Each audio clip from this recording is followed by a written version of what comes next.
नमस्कार, जनतंत्र टीवी देख रहे हैं आप। मैं हूं आपके साथ साहिल धुलिया। हमारी इस खास पेशकश में आप सभी का स्वागत है। तो पंजाब हरियाणा के किसान एक बार फिर दिल्ली कूच के लिए तैयार हैं। 16 फरवरी को देशव्यापी आंदोलन का ऐलान किया गया है। एक बार फिर उस किसान आंदोलन की आहट सुनाई दे रही है जब कृषि कानून के खिलाफ किसान सड़कों पर उतरे थे। महीनों तक दिल्ली के बॉर्डर पर डटे हुए थे, जिसके कारण सरकार को पीछे हटना पड़ा था। तब सरकार ने कृषि कानून पर रोक लगा दी थी। उस वक्त किसान एमएसपी की मांग कर रहे थे। अब किसान एमएसपी की कानूनी गारंटी मांग रहे हैं। लेकिन सवाल यह है कि क्या किसानों के दिल्ली कूच और देशव्यापी बंद की वजह सिर्फ एमएसपी है? क्योंकि किसानों का दिल्ली कूच ऐसे समय में हो रहा है जब लोकसभा चुनाव सिर पर है। इधर किसानों को रोकने के लिए दिल्ली पुलिस और प्रशासन को अलर्ट पर रखा गया है। पंजाब हरियाणा से सटे दिल्ली के तमाम बॉर्डर सील कर दिए गए हैं। किसी भी स्थिति से निपटने के लिए मॉक ड्रिल किए जा रही है। जगह जगह बैरिगेटिंग लगाए गए हैं, कील के जाल बिछाए गए हैं। इधर सरकार किसानों के साथ बैठकर उन्हें मनाने की कोशिश कर चुकी है, लेकिन बैठक का कोई नतीजा नहीं निकला। और अब ऐसे समय में जब किसान आर पार की लड़ाई के मूड में है, हमारे साथ चर्चा के लिए खास मेहमान मौजूद हैं। वैसे तो ये किसी पहचान के मोहताज नहीं है, लेकिन देश इन्हें किसानों की आवाज और भारतीय किसान यूनियन के राष्ट्रीय टिकैत के रूप में जानती है। जी हां, राकेश टिकैत, जो आज एक बार फिर किसानों की बात रखने के लिए हमारे साथ मौजूद है। तो राकेश टिकैत जी हमारे साथ जुड़ गए हैं। राकेश जी, बहुत स्वागत है आपका जनतंत्र टीवी में। चर्चा कई मुद्दों पर करेंगे हम।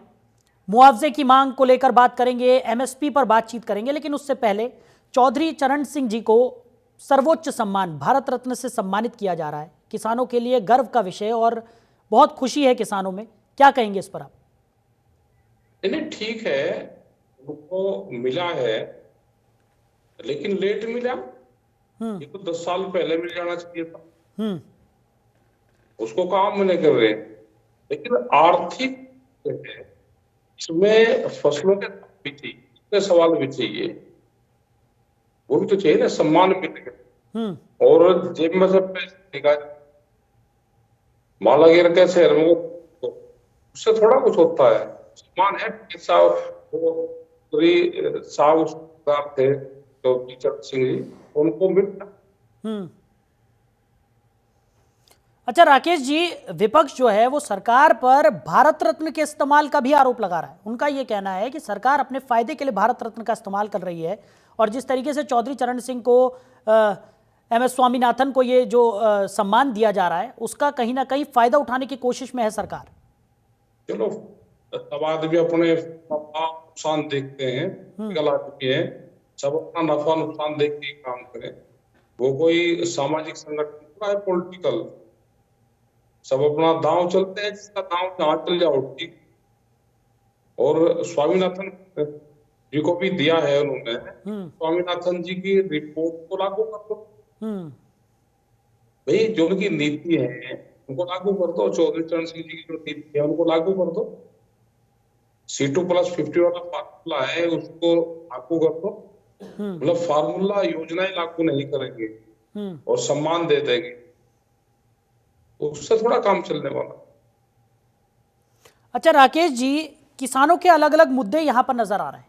जिस तरीके से कल दिल्ली कूच का आह्वान यहाँ पर किया गया है और पूरी तैयारी पंजाब हरियाणा के किसानों ने कर ली है, लेकिन मुद्दे जो हैं वो कुछ कुछ अलग अलग दिखाई दे रहे हैं। जैसे इससे पहले भी हमने 3-4 दिन पहले देखा था जब दिल्ली कूच की तैयारी यहाँ पर किसानों की तरफ से की गई थी। हालांकि उत्तर प्रदेश के किसान मुआवजे की मांग को लेकर दिल्ली कूच कर रहे थे।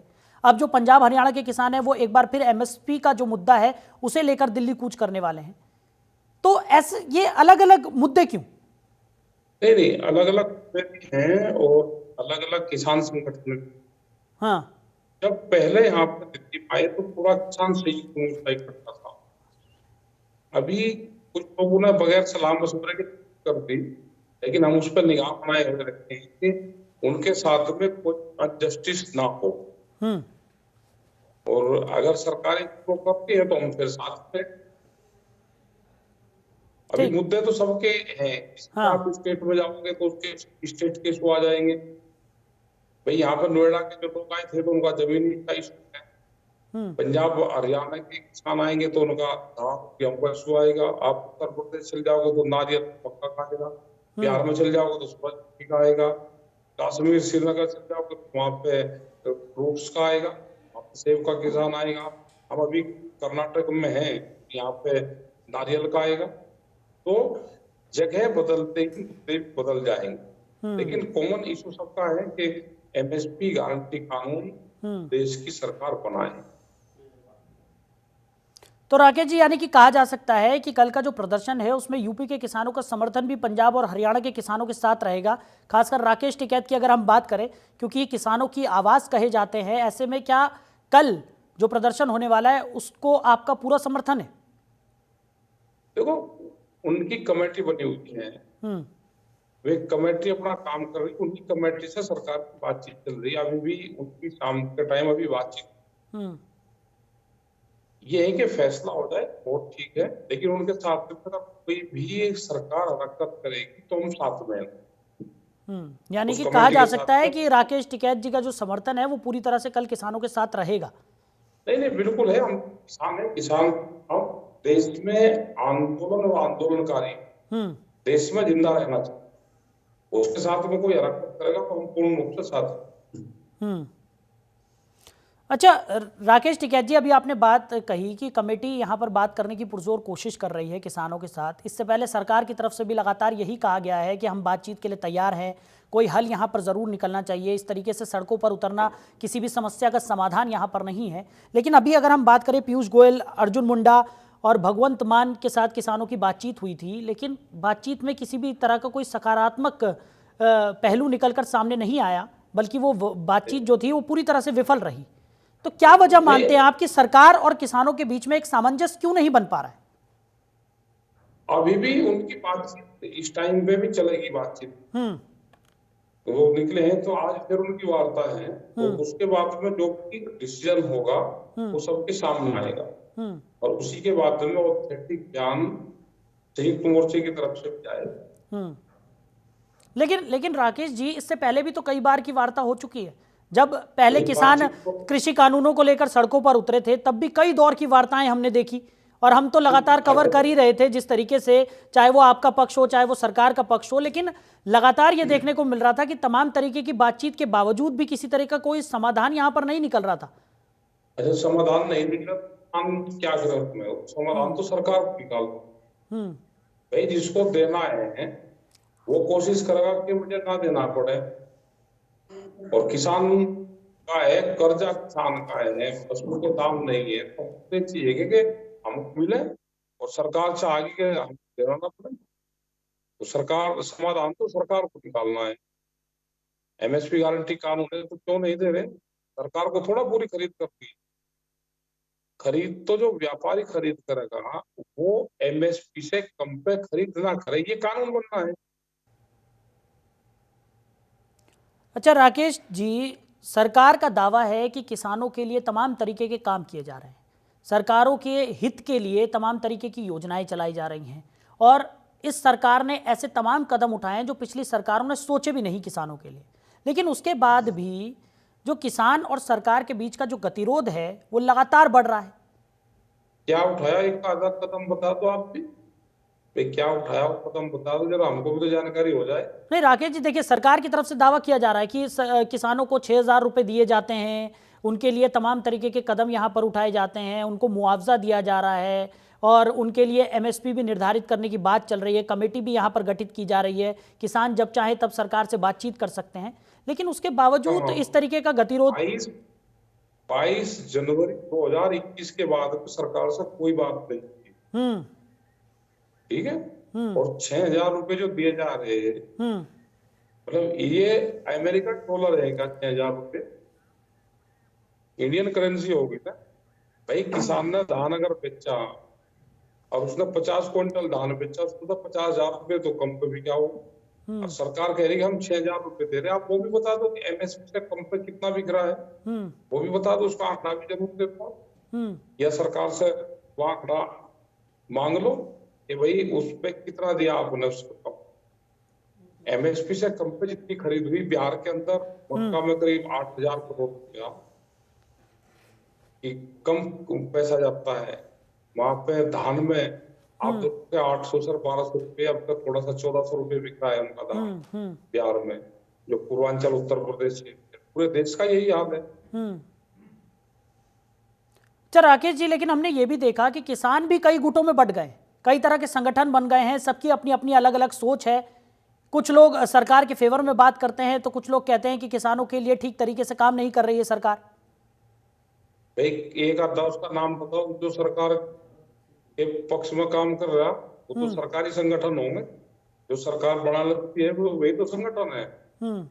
सरकार के जो उस पर काम करते हैं कि आपको तो सरकार की बात करनी है तो वही लोग होंगे। किसान तो कोई होगा नहीं जो सरकार के पक्ष में काम करे। वे ना बोल रहे हैं, घर में रहेंगे। अब 10 साल पुराना ट्रैक्टर है, वो सरकार के लोगों के पास में भी है, और जिनको ये लगता है कि ये योजना ठीक है, अपने वोट सरकार को देते हैं तो अपना ट्रैक्टर खड़ा करते हैं कि हम 10 साल पुराना चलाएंगे नहीं, सरकार की योजना बढ़िया है। खड़ा एक ट्रैक्टर नहीं कोई करेगा और सरकार बढ़िया काम कर। ठीक है राकेश जी, लेकिन चुनाव से पहले जिस तरीके से ये जो माहौल बन रहा है, क्योंकि इस पर लगातार सरकार की तरफ से ये कहा जा रहा है कि चुनाव से पहले एक माहौल बनाने की कोशिश में विपक्ष है, कहीं ऐसा तो नहीं है कि विपक्ष जो है वो किसानों का सहारा लेकर इस चुनाव में पॉलिटिकल फायदा उठाने की कोशिश कर रहा है? देश में विपक्ष कहाँ रह गया? विपक्ष अगर होता तो ये हालात थोड़ा होता। भाई देश में मजबूत विपक्ष भी मजबूत चाहिए। विपक्ष को एक लाठी नहीं लगी, एक आंसू गैस का गोला नहीं लगा। विपक्ष को तो अपनी जान बचानी भारी होगी कि वो अपनी सरकार कैसे बचाए। भाई विपक्ष का तो खेल चंडीगढ़ में देखा ना कैसा इलेक्शन होता है, आपने भी देखा हो। अच्छा राकेश जी, तो हाँ राकेश जी, तो डिमांड है ठीक। इलेक्शन से पहले अगर बातचीत हो रही है, ये लगता है सभी को भी इलेक्शन से पहले भी सरकार देगी, तो हम तो कंटिन्यू हमारे मूवमेंट चलते रहते हैं। और जब इलेक्शन से पहले ही घोषणाएं करती है सरकारें, तो इस पर भी घोषणा करते हैं। एमएसपी गारंटी कानून पे है, लखीमपुर खीरी का वाला कांड है, इनकी कुछ तो घोषणा सरकार करे। अच्छा राकेश जी, 26 जनवरी में जो कुछ भी हुआ उसके बाद से लेकर अब तक काफ़ी समय बीत चुका है, और तब से लेकर अब तक की अगर हम बात करें, क्योंकि जब सड़क पर किसान उतरे हुए थे अपनी मांगों को लेकर, कृषि कानूनों के खिलाफ, तब से लेकर अब तक की बात की जाए, क्योंकि सरकार ने तो हमेशा यही कहा कि हम बातचीत के लिए तैयार हैं, हम बातचीत करना चाहते हैं, लेकिन किसानों की तरफ से बातचीत का कोई सकारात्मक पहलू निकलकर सामने नहीं आ रहा। तब से लेकर अब तक क्या बदलाव देखते हैं आप? क्या किसी तरह का कोई बदलाव सामने आया या स्थिति वैसे ही है? उससे भी खराब स्थिति है। सरकार कोई बातचीत करना चाहती ना, उन्होंने कभी कहा कि हम बातचीत करना चाहते हैं। उनको कोई मैसेज दे, चिट्ठी दे, उसका कोई जवाब वहां से नहीं है। लेकिन कोई सरकार बातचीत नहीं करना चाहती, और पिछले 3 साल हो गए, 3 साल से कोई सरकार से बातचीत हमारी नहीं हुई। अच्छा राकेश जी, राकेश टिकैत को हम कई मंचों से देखते हैं, वो ये कहते हुए नजर आते हैं कि दबाव में है लोग, ठीक ढंग से काम नहीं कर पा रहे हैं लोग, गलती किसी की नहीं है क्योंकि सब लोग दबाव में काम कर रहे हैं। इसके क्या मायने निकाले जाएं? आपने को नहीं पता क्या मायने निकाले? नहीं, हम बता दो। हाँ, हम तो आपके क्योंकि आपके शब्द हैं ये, तो हम आपसे ही जानना चाहते हैं कि क्या, किस दबाव की आप बात कर रहे हैं, किस तरीके का दबाव, और इसका समाधान क्या है? अच्छा आप ये बता दीजिए समाधान क्या है, क्योंकि कई बार सड़कों पर किसान उतर आए हैं, कई बार सरकार से बातचीत भी हुई है, लेकिन समाधान अब तक कुछ नहीं निकला। समाधान ये रहेगा, ये मूवमेंट मजबूत करने पड़ेंगे। ये किसान, मजदूर, आदिवासी ये आंदोलन से बचेगा, ये सरकार से नहीं बचेगा। ठीक है, नई पॉलिटिकल सिस्टम पर बचेगा। छत्तीसगढ़ में क्या हाल था? छत्तीसगढ़ में जो दूसरे वाली सरकार कर रही थी वह तो शांति में थी। इसने आते ही आदिवासी मुख्यमंत्री बनाया और हसदेव के जो जंगल थे उनको कटाई शुरू कर दी। जो आदिवासी पेड़ की पूजा करता है, सबसे ज्यादा पेड़ से लगाव करता है, उसके देवी देवता मंदिर सब जंगल है, वो जंगलों को ही हरिदेव का कहता है, हरिदेव पूजा करता है वो, और मुख्यमंत्री बनाकर उसी की कटिंग शुरू कर दी। आपको नहीं पता कि चंडीगढ़ में इलेक्शन कैसे हुआ? तो क्या ये इलेक्शन का एक मॉडल है? और अगर सरकार इतनी दावे कर रही सारी कि भाई हम 400 देंगे, तो फिर क्यों देश का खर्च करवा रहे? एक उससे कोर्ट से सुप्रीम कोर्ट में एक रिट डाल कर और वो कर देगा भाई इसका रिन्यूअल कर दो, बस कम से कम खर्चा बच जाएगा जनता का भी। जब इनको पता ही है कि हम तो हो गए बड़े और हम 400 से देंगे, तो क्यों फिर इलेक्शन करवा रहे, क्यों कर रहे हैं? एक वोटर मंगवा दे वो क्या, और इसको रिन्यूअल कर दे, बस आगे 5 साल के लिए क्यों खामखा इलेक्शन करवा रहे? अच्छा राकेश जी, क्योंकि हमेशा से हमने देखा है कि जब भी राकेश टिकैत जी बात करते हैं तो आर पार की बात करते हैं, हमेशा आर पार की तैयारी में राकेश टिकैत रहते हैं। अब एक बार फिर किसान जो हैं वो सड़कों पर हैं, सरकार बातचीत की बात कर रही है लेकिन समाधान कुछ नहीं निकल रहा। ऐसे में क्या एक बार फिर माना जाए कि राकेश टिकैत भी अब एक बार फिर आर पार की लड़ाई के मूड में है? अभी जिन कमेटी ने घोषणा की है विद्यालय, अभी संयुक्त मोर्चे की पोल नहीं है ये। अभी कुछ संगठन हैं वो आ रहे हैं, हम उस पर नजरें बनाए, ठीक, जब जरूरत पड़ेगी अगर उन पे लगा कि प्रेशर सरकार काम कर रही है तो हम पूरा उनके साथ, उन्हीं की कमेटी बातचीत करती है, वही लोग दिल्ली आ रहे हैं और हम सब उन पर नजरें बनाए। वो किसान है, देश में ना आंदोलन कमजोर होने देंगे ना आंदोलनकारी का हरासमेंट होने देंगे। पूरा देश का किसान सब लीडर एक है। अच्छा राकेश जी, किसानों की तैयारियों पर हमने बातचीत कर ली, तमाम मांगों पर हमने बातचीत कर ली, लेकिन सरकार की तरफ से भी युद्ध स्तर पर तैयारियां की जा रही हैं। हम देख रहे हैं कि बॉर्डर्स को सील किया जा रहा है, कीलें बिछाई जा रही हैं, बैरिगेटिंग्स की जा रही हैं, तमाम तरीके की योजनाएं यहाँ पर किसानों को रोकने के लिए बना ली गई हैं। आंसू गैस के गोले तक यहाँ पर किसानों पर बरसाए गए हैं। देश का अन्नदाता जो है वो सड़कों पर है, सरकार की तरफ से युद्ध स्तर पर तैयारियां हैं, तो बड़ा ही असमंजस की स्थिति यहाँ पर है। सरकार अपना काम करती है, किसान अपना काम कर रहा है, वो बातचीत को भी तैयार है और मूवमेंट सबका अपना ड्यूटी है। भाई यहाँ पर आपके चैनल पर कैमरा मैन की अलग ड्यूटी है, प्योन की अलग है, आपकी अलग है, तो सबकी अपनी ड्यूटी है। पुलिस फोर्स सरकार की तो पुलिस होगी, तो काम करेगी सरकार। ये आगे के अंदर आ जाने दो, ये हट जाएंगे, पुलिस हट जाएगी, ये आगे के नहीं आना और इनको टाइट होकर रोकना, तो सरकार अपना काम करेगी। तो राकेश टिकैत जी, आप कह रहे हैं कि सरकार अपनी ड्यूटी कर रही है, सरकार अपना काम कर रही है, किसान अपना काम कर रहे हैं, लेकिन देश का अन्नदाता है जो कि सड़कों पर है अपनी मांगों को लेकर। तमाम तरीके की मांगे हैं, चाहे वो मुआवजे की मांग हो, एमएसपी की मांग हो, लेकिन दूसरी तरफ इस तरीके की तैयारियां, कोई घुसपैठिया तो घुस नहीं रहा है, किसान अपनी बात रखने आ रहे हैं, लेकिन उसके बावजूद सरकार की जो तैयारियां हैं वो तो युद्ध स्तर पर है। क्या करा जाए, आंदोलन तो पहले भी होते थे। अब किसान के पास तो ट्रैक्टर है, वो ट्रैक्टर से जाएगा। वो कहते जी बसों से चल, बसों में कहाँ किसान चलेगा, उसका ना बहुत है। वो या तो ट्रेन में चलता है या ट्रैक्टर चलता है। अब पूरी दुनिया में तो ट्रैक्टर मार चुके हैं। जहां जहां दुनिया में किसानों को समस्या होगी, वो जर्मन हो, वो फ्रांस हो, जमीन में सब जगह है ट्रैक्टर मार्च हो रहे हैं। यही तो काम आएगा ना, ट्रैक्टर ही किसान के काम आए। अच्छा राकेश जी, साथ ही साथ सरकार की तरफ से ये भी कहा जाता है कि वो तमाम तरीके के प्रयत्न तो यहाँ पर किसानों की बेहतरी के लिए कर रहे हैं, लेकिन अगर किसान इन तमाम जो इंतजामात किए जा रहे हैं, तमाम जो योजनाएं चलाई जा रही हैं, तमाम जो किसान हित में कार्य किए जा रहे हैं, उनसे नाखुश हैं, तो वो अपनी बात रखें, उसके बाद जो सरकार से बन पाएगा सरकार करेगी।